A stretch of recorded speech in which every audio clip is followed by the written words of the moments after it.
Why study? A few months ago, Danny graduated from kindergarten. This was bad news. Danny loved kindergarten. He played with his friends, solved jigsaw puzzles, slid down the big yellow slide on the playground, and listened to his teacher, Debbie, read wonderful stories with beautiful pictures. Kindergarten was so much fun that Danny wanted to stay there. He didn't even want to go home at the end of the day. "I'll be in kindergarten until I'm married," Danny declared. But Danny had done everything in Debbie's classroom. "I'm sorry, Danny," said Debbie, "but there's nothing else for you to do in kindergarten. It's time for you to go to school." In first grade, Danny was going to learn arithmetic, reading, and writing.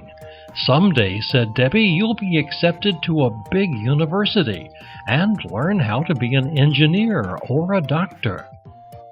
"I don't want to learn," cried Danny. "I'm good at kindergarten, and I like it." "You stayed in kindergarten, and you ended up all right.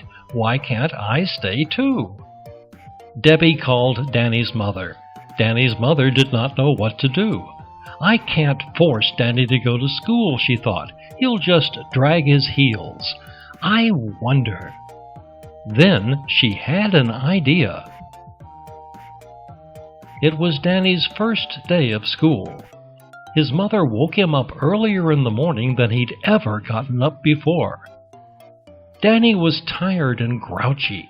He did not want to go to school. He ate his breakfast without saying a single word, determined to hate school for all he was worth. Even though he tried to stall, Danny and his mother left for school even earlier than he had left for kindergarten. Then, instead of taking the usual road, Danny's mother led him down a new street. "Where are we going?" asked Danny. "You'll see," his mother said. When they reached the corner, they saw a group of construction workers building a new house. "Hi, Danny," they shouted. "Excited for your first day at school?" "I don't want to go to school," Danny grouched, dragging his bag on the ground. "I want to stay in kindergarten." "Don't be silly," the builders laughed. "Do you want to end up like us, carrying heavy stones and lumber all day? We even work in the rain." Danny looked at the house. It would be beautiful when it was finished, but it did look like a lot of hard work. "If it's so hard, then why aren't you doctors?" he asked. "You have to go to school to be a doctor," said the builders. "You have to study. We didn't like school, so we didn't go. Now we have to work hard. You should go to school so that you will not have to work like we do." Danny waved goodbye to the builders. "That is hard work," Danny said to his mother. "But there has to be easier work that I don't have to go to school for." "We'll see," said Danny's mother.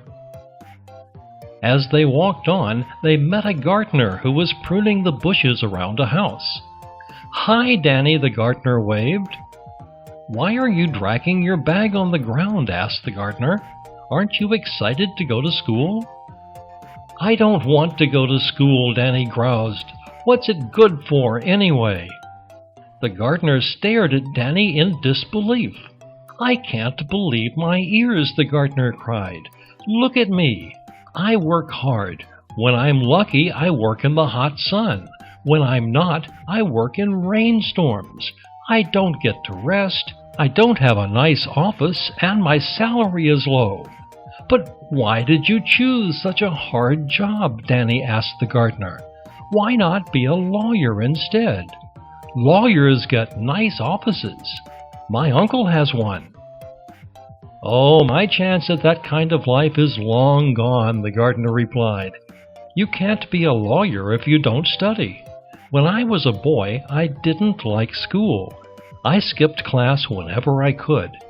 My job is hard now because I didn't study back then. "Now, if you'll excuse me," said the gardener, "I've got to get back to what I was doing." Danny waved goodbye to the gardener as his mother led him down the road. "A lot of people like to garden," Danny said. "I'll bet he's one of those." But he wasn't as sure as he'd been before. As they turned a corner in the road, they saw a fishing boat bobbing in the bay. The fishermen were working very hard to pull a net full of fish into the boat. Danny tugged on his mother's hand. "That's a fun job. Everyone likes to fish." "Your father sure does," Danny's mother replied. "Let's ask him, Mother," Danny pleaded. "I'll bet he loves it, and I'll bet he never went to school either."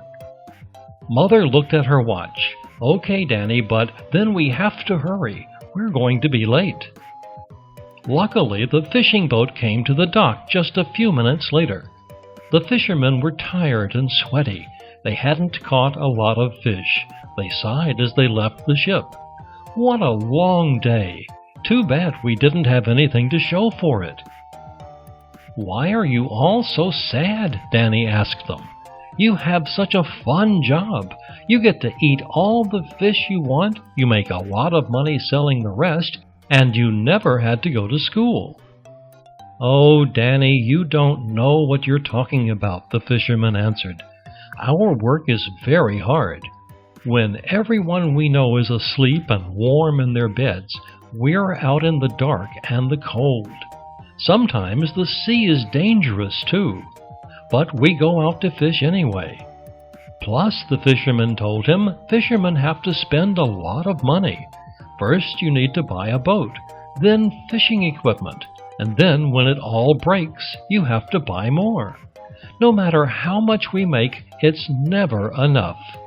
The fisherman sighed. "If we'd stayed in school, our lives would be easier." "But I don't want to go to school," Danny wailed. "Then you're setting yourself up for a difficult time," one fisherman told him. "Trust us, either you work hard in school now, or you work hard in life later." Danny's mother knelt down in front of him. "Danny," she said, "I know that school is hard, but everyone we meet says that it's worthwhile. Why don't we give it a try, just for a while?" Danny thought about the construction workers hauling rocks and the gardener digging in the sun. He thought about the fishermen in their boats early in the morning when it was dark and cold. "Okay," he said. Then, so he didn't sound like he was agreeing, "I guess we can go for a little while." Danny's mother beamed. The fishermen smiled at him tiredly. "Go to school," they said. "You're going to be late." Danny and his mother ran. They arrived at school just as the bell was ringing. Danny sat in class and thought, "I'll go to school for all of them, the workers, the gardener, and the fishermen. I'll study hard now so that I'll be a doctor someday." And indeed, he was.